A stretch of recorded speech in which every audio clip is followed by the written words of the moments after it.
తాకట్లో ఉన్న మీ బంగారాన్ని విడిపించి ఆ రోజు ఆన్లైన్ రేటుకి కొంటాం. Sharma gold company. Welcome to Suman TV. నేను మీ విజయని. మంట కలిసిన మానవత్వం. నోరు లేని కుక్క మురిగిందని మహిళపై విచక్షణారహితంగా దాడి చేసిన హృదయ విదారక ఉదంతం ఇది.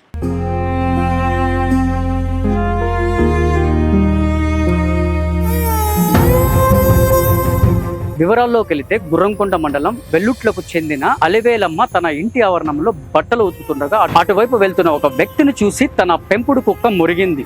దీంతో కోపగించుకున్న ఆ వ్యక్తి కుక్కపై ఆ ఇంట్లో ఉన్న యజమానురాలుపై విచక్షణరహితంగా దాడి చేశాడు.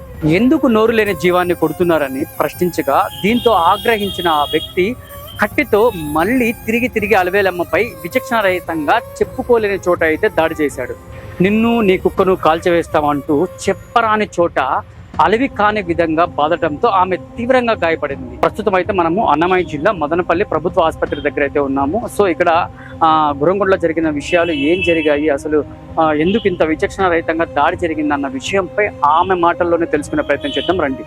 ప్రస్తుతం అయితే మనము ఎరుకుల అలివేలమ్మ దగ్గర అయితే ఉన్నాము. ఈమె మదనపల్లి ప్రభుత్వ ఆసుపత్రిలో అయితే విపరీతమైన బాధతో ఇక్కడ జాయిన్ చేపించారు. ఆమె పరిస్థితి ఎలా ఉంది, అలాగే గురంకొండలో జరిగిన సంఘటన ఏంటి అనేది ఆమెను అడిగే తెలుసుకునే ప్రయత్నం చేద్దాము. అమ్మా నమస్తే. అమ్మా నమస్తేనా. ఏ ఊరమ్మా మీది? మా గురంకొండ దగ్గర శనివారపల్లినా. అవునా, ఏం పేరు మీ పేరు? నా పేరు అలివేలమ్మనా. మీ వయసు ఎంతమ్మా? నా వయసు 45 ఏళ్ళు. ఏం జరిగింది మీకు? అక్కడ బాలంతుంది మాకు. మా కొడుకులు ఇద్దరు, ఒక కొడుకు వచ్చి గొర్రెలు పోయినాడు, ఇంకొక కొడుకు దేవస్థానానికి పోయినాడు. పాప పేరు పెట్టిల్లా స్వామిని అడుగుతామని పోయినాడు.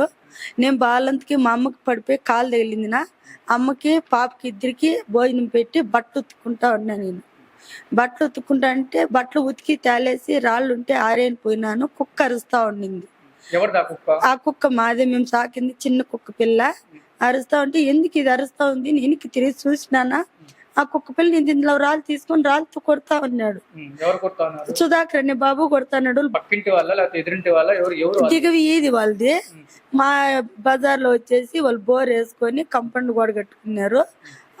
ఆ బోర్ కాడ పండుకొనింది. అటుపోయి ఆ కుక్కను కొడతా అన్నాడు. ఎందుకు సుధాకర్ కుక్కను కొడతాండావు అన్నా. ఎందుకు సుధాకర్ కుక్కను కొడతాను,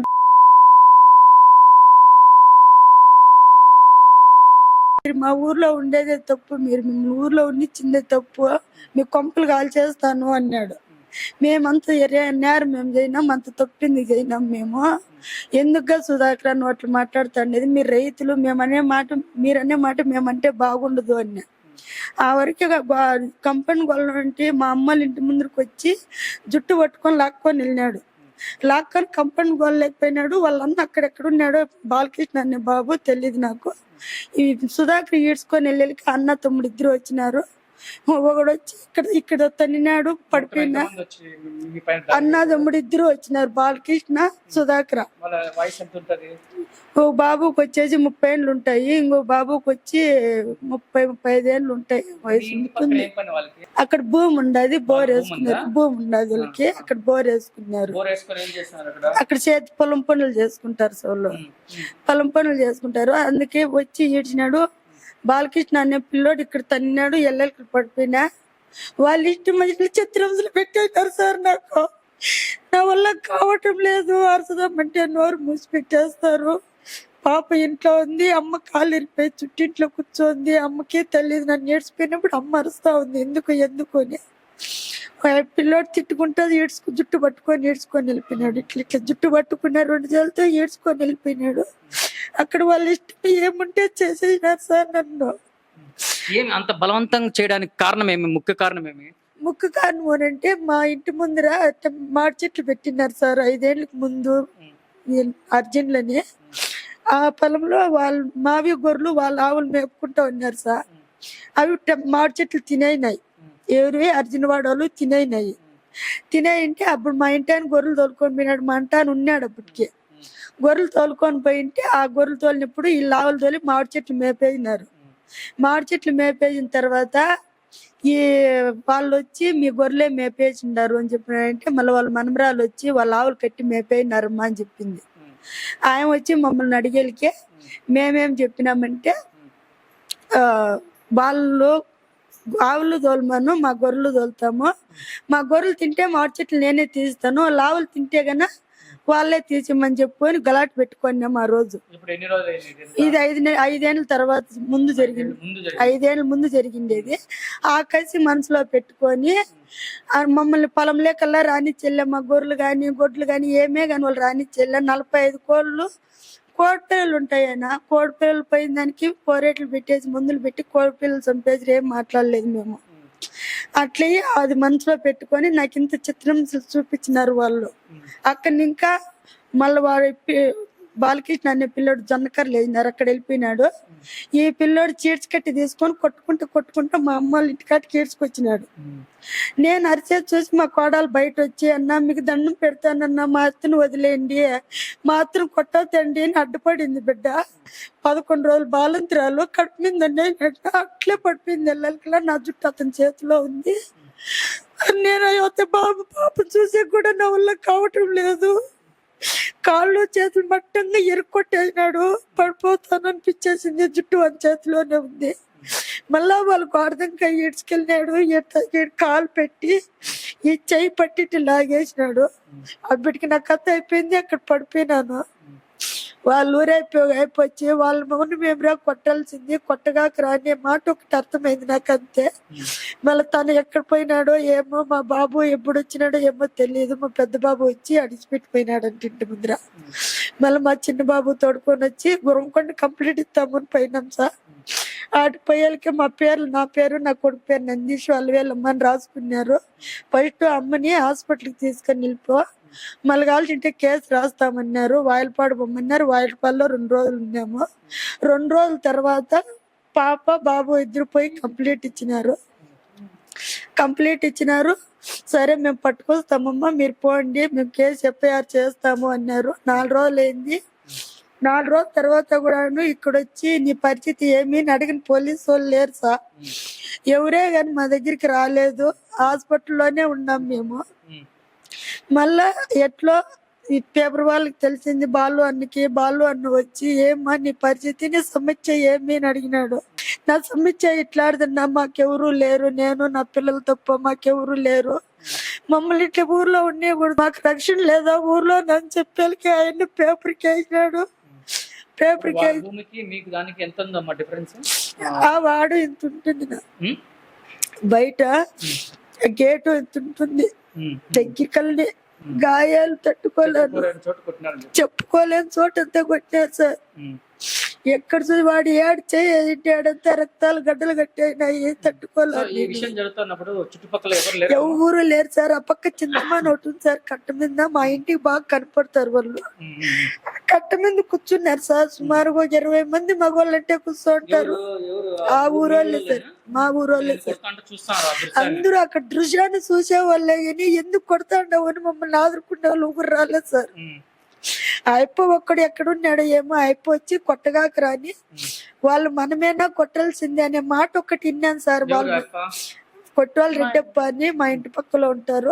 ఆ అప్ప ఒక్క మాట అన్నాడు సార్, అంత తప్ప. ఎవరే గాని మా గాలికి వచ్చిన దౌర్జన్యానికి పాల్పడినారు సార్ వాళ్ళు. ఇంత విషయం జరిగిన తర్వాత మీరు పోలీస్ కంప్లైంట్ ఇచ్చారా?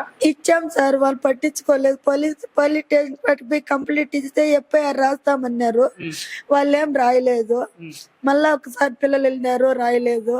మళ్ళా బాలు అన్న వచ్చి ఈ పేపర్ పత్రిక ఇచ్చినాక మేము ఎఫ్ఐఆర్ చేసినమ్మా, డిసిపి వస్తాడు మాట్లాడండి అన్నారు. ఆయన వచ్చినాడు. ఆ సార్ కూడా వచ్చినాడు ఇంటికి. మా పరిస్థితులు చెప్పినాము. సరేమ్మా మీకు న్యాయం చేస్తాము, పట్టుకొని పోతాం వాళ్ళని చెప్పినారు.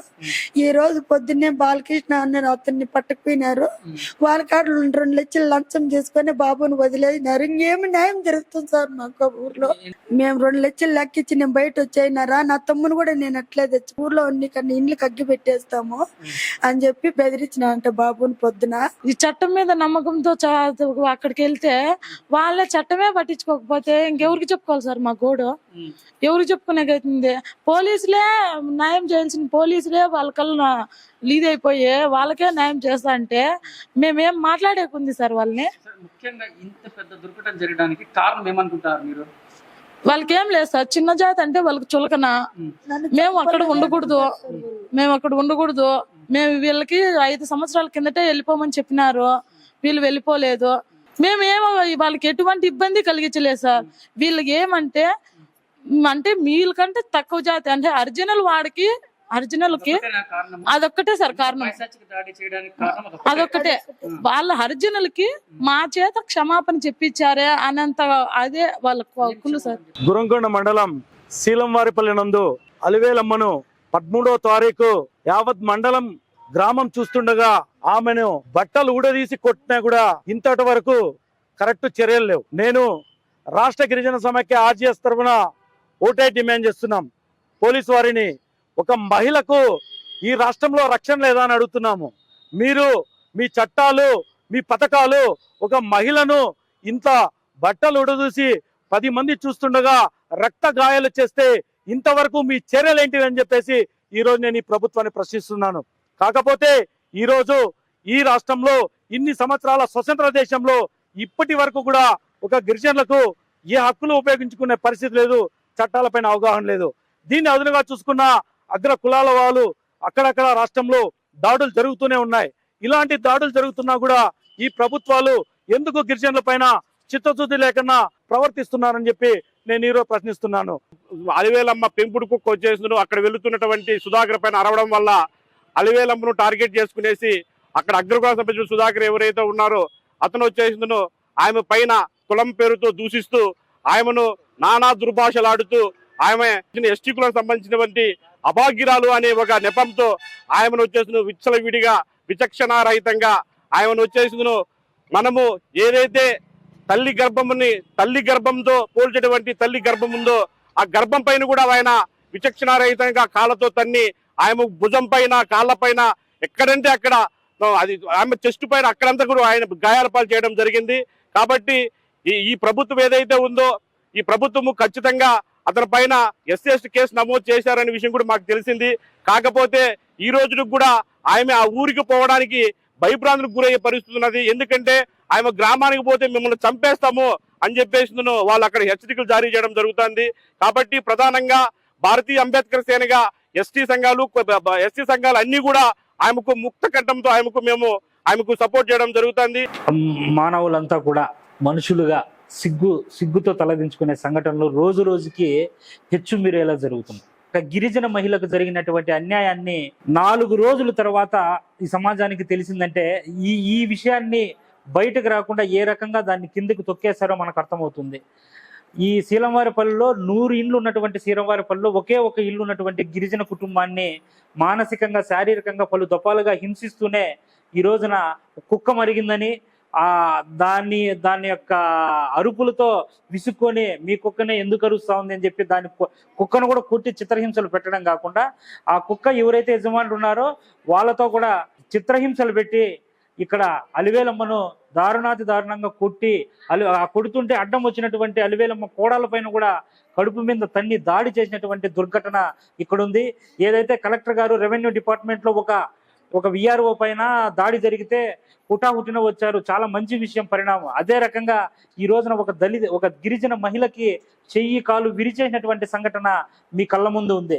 4 రోజులైనా పట్టించుకోలేని ఈ రెవెన్యూ డిపార్ట్మెంట్ కానీ పోలీస్ డిపార్ట్మెంట్ కానీ పట్టించుకోలేని స్థితి మన జిల్లాలో ఉంది. దయచేసి ఈ సంఘటన పైన కలెక్టర్ గారు వెంటనే స్పందించి ఈ అలివేలమ్మ కుటుంబానికి న్యాయం చేసి ఎస్సీ ఎస్టీ అట్రాసిటీ చట్టం కింద కేసు నమోదు చేసి ఎవరైతే దాడి చేసినటువంటి బాలకృష్ణ సుధాకర్ పైన చట్టపరమైన కేసు నమోదు చేసి రిమాండ్కు పంపి వెంటనే కుటుంబానికి సంరక్షణ కల్పించాలని చెప్పేసి మేము బహుజన సేనగా డిమాండ్ చేస్తున్నాం. సుమన్ టీవీలో మీ పర్సనల్ అండ్ బిజినెస్ ప్రమోషన్స్ కోసం కింది నెంబర్కి కాంటాక్ట్ చేయండి.